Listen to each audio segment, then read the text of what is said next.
Will we be in the European Union in 20 years, as Prime Minister Nikol Pashinyan wants? This is a dangerous game, says economist Agassi Tavadyan, citing additional facts. Over the last 7 years, exports to the EAEU, Eurasian Economic Union, have increased five-fold, while exports to the European Union have decreased by 10%.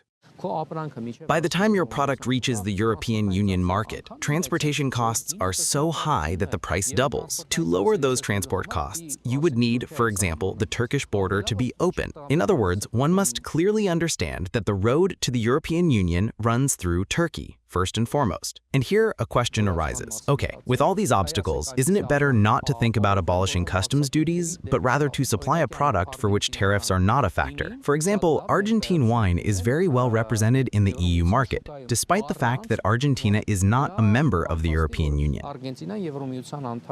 The expert also notes that the competition is great and the standards are high, and we must meet them. Speaking about the percentage decrease in exports from Armenia to the European Union, Arman Yeloyan, chairman of the National Assembly's Standing Committee on European Integration, says it is linked to the Russia-Ukraine war. He also explains why the European Union is interested in our region.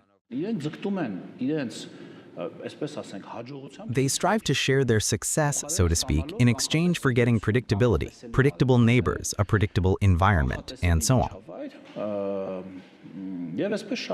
He says that before joining the European Union, countries carry out reforms that are beneficial for the country in any case, as was the case with Georgia. Our processed agricultural products and meat products can reach the European market, says Yeloyan, stressing that the market needs to be targeted. Wine shouldn't be sold, for example, in Italy, where they have been in that business for hundreds of years. Instead, it can be successfully sold in the Baltic countries. But can Europe solve our country's food demand issue? For example, about 70% of the wheat for Armenia's domestic consumption is imported, mostly from Russia. We need to solve the issues of energy security and water security, and also grain security, which we also lack, as the amount of grain we have is not enough for us. Agriculture has declined by about 16–17% over the last 7 years, which means we're not paying proper attention to our agriculture.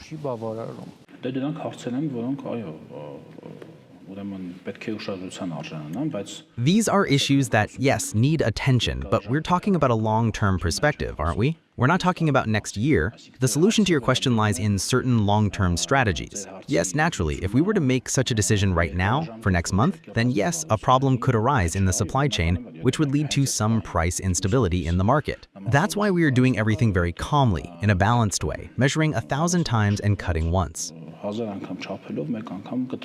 The economist believes that hasty, uncalculated statements are being made, which is dangerous. Yeloyan, however, believes that the EAEU is an economic structure, and from that perspective, our statements cannot have any impact. The political aspect is another matter. Will the road to Europe be smooth, or as the economist suggested, do dark and cold years await us? The question remains on the agenda. Simon Hovannisyan, Levon Voskanyan, Mikrychik Hachatrian, David Yegyazaran, ReOpen Media.